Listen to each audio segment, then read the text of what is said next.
थोड़ा जिद्दी हूँ, ख्वाब देखने से बाज नहीं आता। थोड़ा जिद्दी हूँ, ख्वाब देखने से बाज नहीं आता। अपने सपनों के लिए बिना संघर्ष किए हार जाऊँ, यह मुझे नहीं आता। हाँ, मैं कहती हूँ कि मुझे नहीं आता और आपको भी नहीं आना चाहिए। क्यों आएगा? जिसको मैंने इतने लगन से चाहा है, अपने ख्वाब को इतना बड़ा किया है, उसे भूल जाऊं, ऐसा कभी हो नहीं सकता। तो संघर्ष करना शुरू कर दीजिए अगर आप लोग हार गए हैं तो, और मेरे साथ जुड़ जाइए, क्योंकि आप लोग का मॉर्निंग बहुत ज़्यादा बेहतर करने के लिए मैं आप लोग के लिए मॉर्निंग करंट अफेयर लेके आई हूँ। तो चलिए शुरुआत करते हैं अपना संघर्ष और अपना फर्स्ट क्वेश्चन। मेरा फर्स्ट क्वेश्चन है 18 मई 2021 को किस देश ने भारत को फरजाद बी गैस परियोजना से बाहर कर दिया है? मतलब कि एक ऐसा कंट्री है जिसने भारत को ही बाहर कर दिया है। किससे? तो फरजाद बी गैस परियोजना से बाहर कर दिया है। तो ऐसा करने वाला कौन सा कंट्री बन गया है? तो ये ऑप्शन नंबर बी, ईरान बन गया है। ये जो परियोजना है आपका ईरान में ही हो रहा था, और इसे खोजने वाला जो Farzad B gas pipeline है, ये भारत के ONGC विदेश लिमिटेड ने ही खोजा था। किसने खोजा था? भारत के ONGC, भारत के ONGC ने ही इसे खोजा था, और आज जो ईरान है इसे बाहर निकाल दिया इस परियोजना से। ऐसा ये क्यों किया है समझना होगा। ये चाइना के बहकावे में आ गया है। चाइना इसे लोन दे रहा है, चाइना इस परियोजना के लिए उसे लोन दे रहा है, और इसलिए ये भारत को कह दिया है कि अब मुझे आपकी ज़रूरत नहीं, इस परियोजना से आपको बाहर निकाला जाता है। ये एक इसी परियोजना से बाहर नहीं निकाला है। जो ईरान जो है वहाँ एक रेलवे लाइन है जिसका नाम है चाबहार रेलवे लाइन। क्या नाम है?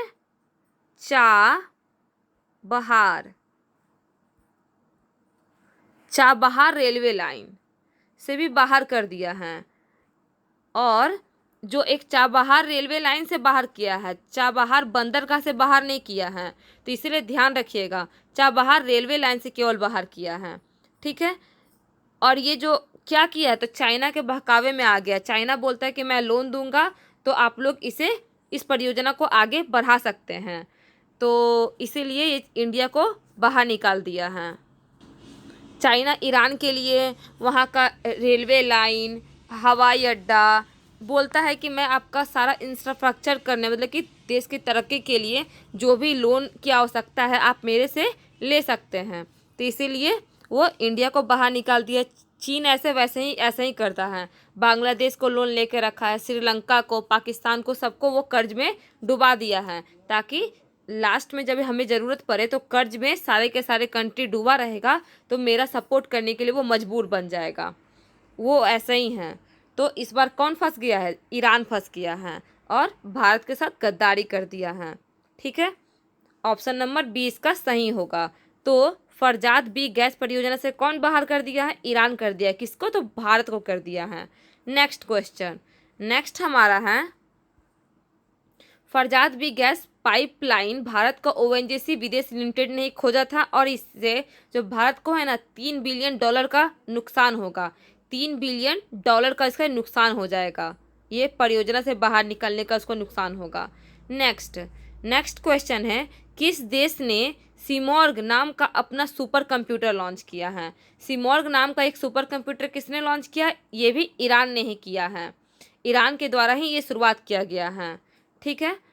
नेक्स्ट, जो विश्व का सबसे तेज सुपर कंप्यूटर है कौन सा है? जापान का फुगाकू है। जापान का फुगाकू सबसे तेज कंप्यूटर है, सबसे तेज कंप्यूटर। और जापान का राजधानी क्या है? टोक्यो, और मुद्रा येन है। वहाँ के प्रधानमंत्री का नाम शिंजो अबे है।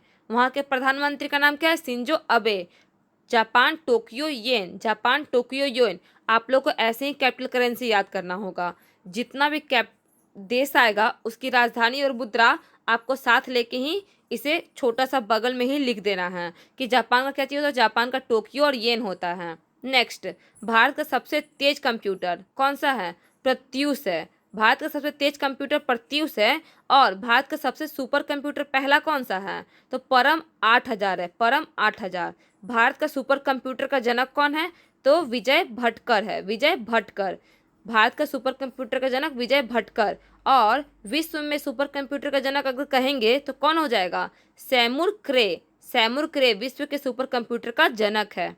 नेक्स्ट नेक्स्ट क्वेश्चन है हमारा, सुजुकी मोटरसाइकिल इंडिया के नए कंपनी हेड बने हैं, कंपनी के नए हेड बने हैं सुजुकी मोटरसाइकिल का, उसका नाम क्या है? तो इनका नाम Satoshi, Satoshi Uchida, Uchida, Uchida, Satoshi Uchida. Option number C, Suzuki motorcycle का कौन क्या? संतोषी। स से कनेक्ट कर लीजिएगा, आप लोग को ऑप्शन से टिक लग जाएगा। लेकिन हाल ही फिलहाल में गुंजन सा, त्रिपुरारी शरण और दिनकर आयला उर्पू, ये तीनों का तीनों कुछ ना कुछ अपॉइंट हुआ है। कौन हुआ है? तो चलिए देखते हैं। दिनकर आयलारपू जो है फ्लिपकार्ट के प्रमुख बना है, दिनकर आयलारपू फ्लिपकार्ट के प्रमुख बना है। गुंजन शाह जो है फुटवेयर कंपनी है एक, जो बाटा इंडिया का सीईओ बना है। बाटा इंडिया का सीईओ कौन है? गुंजन शाह हैं। त्रिपुरारी शरण कौन है? तो बिहार का मुख्य सचिव नियुक्त हुआ। त्रिपुरारी शरण बिहार का मुख्य सचिव। दिनकर आयलारपू फ्लिपकार्ट का प्रमुख और Gunjan Shah footwear company Bata India के सीईओ नियुक्त हुआ है। सुजुकी मोटर कॉर्पोरेशन का संस्थापक कौन है? मिर्चाई सुजुकी है और इसका स्थापना 1909 में हुआ था। और सीईओ कौन है? Osamu Suzuki, Osamu Suzuki. और ये कौन बन गया है? तो इसका नाम संतोषी उचिदा है, संतोषी उचिदा वहाँ का हेड बन गया, कंपनी का हेड संतोषी उचिदा बन गया है। नेक्स्ट, आप लोग को भी साथ में याद करते जाना है ताकि आप लोग का पूरा मंथ जब कंप्लीट हो तो आप लोग को लगे कि हाँ इस मंथ का सारा अपॉइंटमेंट हो गया, राज्य में कितनी योजनाएं हैं, क्या डेज है, पुरस्कार किसको क्या मिला है, जितने भी है अंतर्राष्ट्रीय न्यूज, राष्ट्रीय न्यूज, सारे के सारे आप लोग को याद होना चाहिए। क्योंकि आप लोग को ऑप्शन की मदद से मैं ये आप लोग को रिवीजन हमेशा करवाते रहती हूँ। नेक्स्ट हमारा है MMA। MMA का फुल फॉर्म होता है मिक्स्ड मटेरियल आर्ट्स। MMA का फुल फॉर्म क्या होता है? मिक्स मटेरियल आर्ट्स होता है। का खिताब जीतने वाले पहले भारतीय फाइटर बन गए हैं, उनका नाम क्या है? ये चारों का चारों भारतीय फाइटर का ही नाम है। तो इसमें से कौन जीता है? तो अर्जुन भल्लार जीता है। अर्जुन भल्लार पहली बार भारतीय बना है फाइटर जो कि MMA का खिताब जीता है। इसका फुल फॉर्म होता है MMA का मिक्स्ड मटेरियल आर्ट्स होता है, मिक्स्ड मटेरियल आर्ट्स होता है।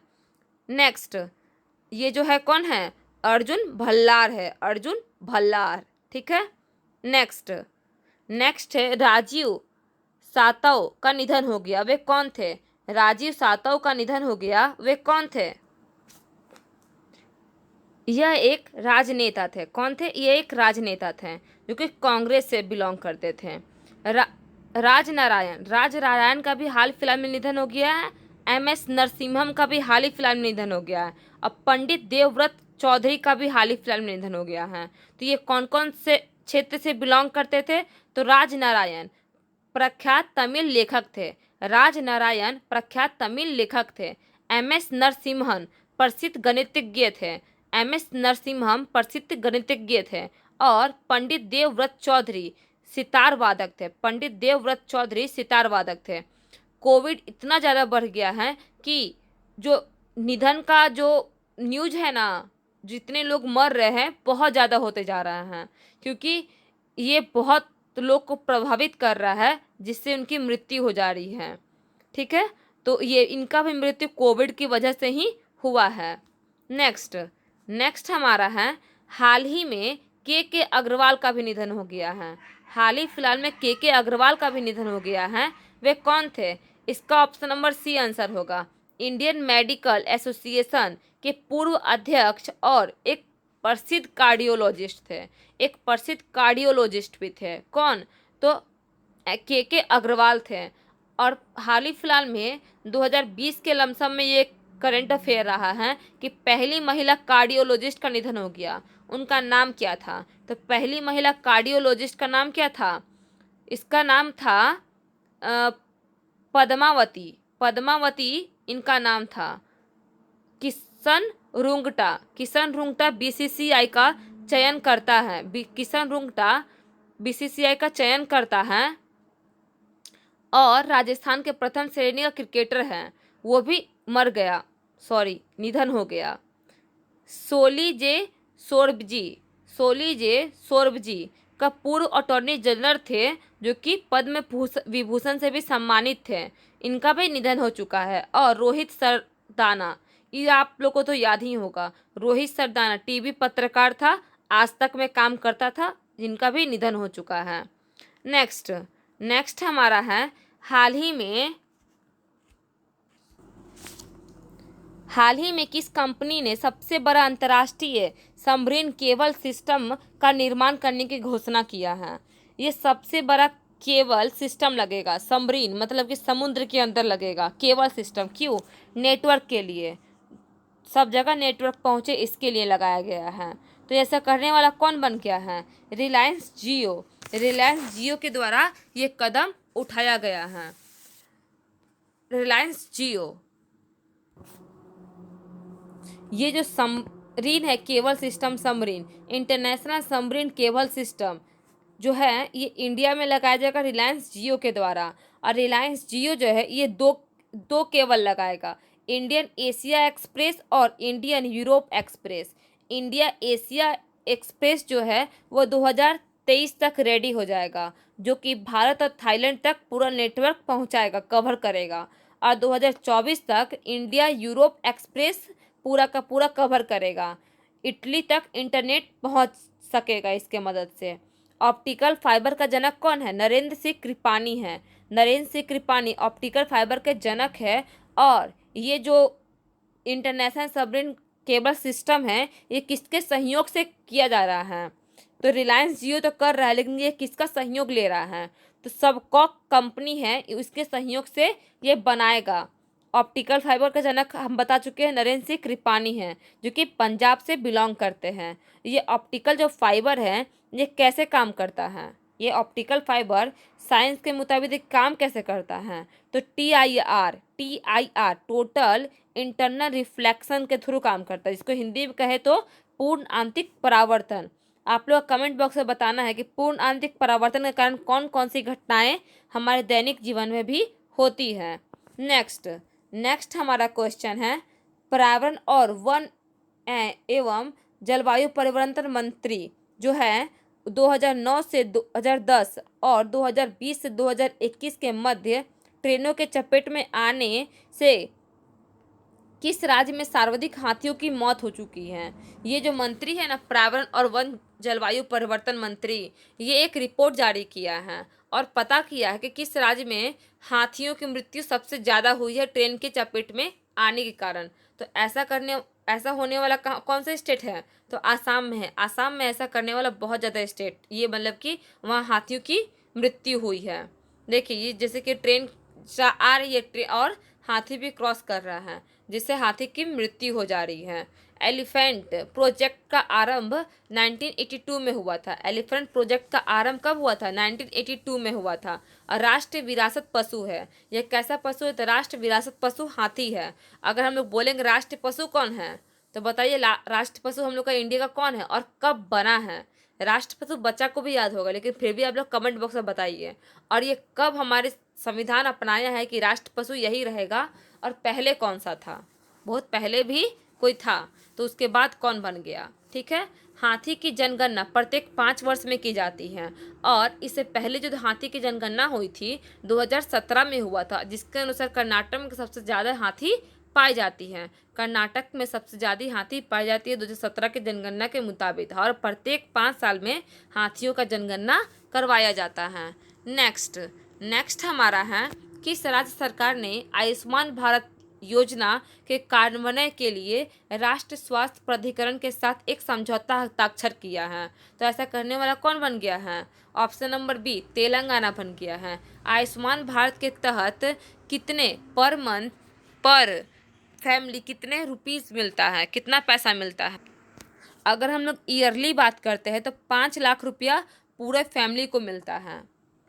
किसके द्वारा? तो आयुष्मान भारत योजना के द्वारा। ठीक है। आंध्र प्रदेश, तेलंगाना, हैदराबाद, तमिलनाडु। तो आप लोग को बताना है कि इसमें के कौन कौन से एक दो को नेशनल पार्क का नाम बताइए, हाल फिलहाल में जो करंट अफेयर में रहा है उसका नाम बताइए। थोड़ा बहुत आप लोग भी मेहनत करिए और कमेंट बॉक्स में पूरा छाप दीजिए जितना भी आप लोग को मालूम है अभी एक मंथ में जितना भी हाल फिलहाल में हुआ है।